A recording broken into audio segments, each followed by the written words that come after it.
So there's going to be folks that say that storytelling is all subjective and they're lying. They're lying to you, they're lying to themselves.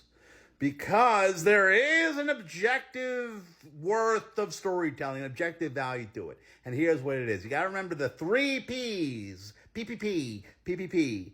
Here's what they are. First, there's the personal, personal individual relationships between human beings. That's one, the personal.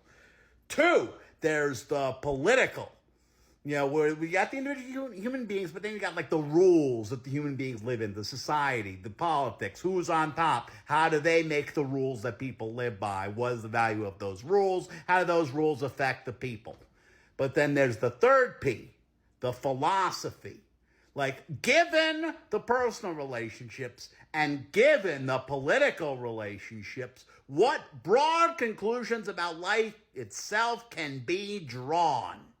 The personal, the political, the philosophical. And the point of storytelling is to balance those 3 P's. And a story is good or bad based on how well it can balance those P's. Now, within those P's, it's like, okay, this is well executed. You well execute a story about relationships. You well execute a story about how society works. You well executed a story about universal values. But the real kicker is how well you can blend them together. Am I just yapping? Yes, I'm pedantically, what's the word? Words! Pretentiously, that's it. I'm pedantically and pretentiously preaching about storytelling.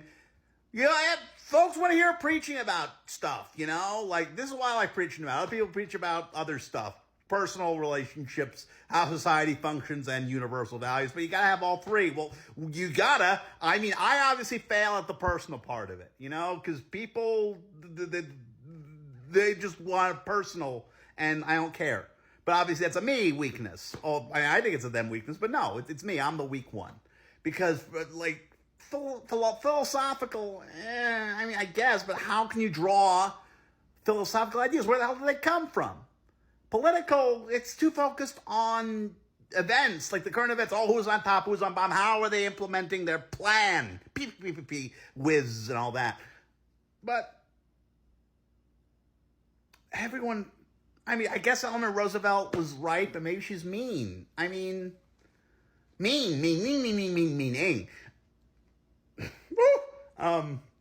Here's what it is. It's not that, great minds discuss ideas, medium minds discuss events, and small minds discuss people. Maybe there's something to that, but that says that small minds don't matter, and that's wrong. That's what life is lived in. The physical needs of the human being. Did they get met? Did they not get met? If they don't get met, is that a problem? If they do get met, is that a problem? So then you get into the political side of it. They say, the personal is political. But the reverse is also true. The political is personal. That's, I think, has been the revelation of the past, 10, 20 years?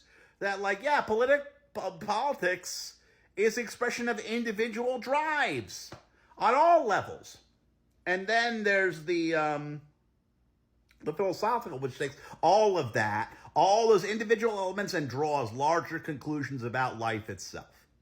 And that's cool. I'm just pedantically yapping, Smith. I've got this image here. I don't know. I thought it was appropriate. Better than pulling up a generic curtain, life is a stage and a play.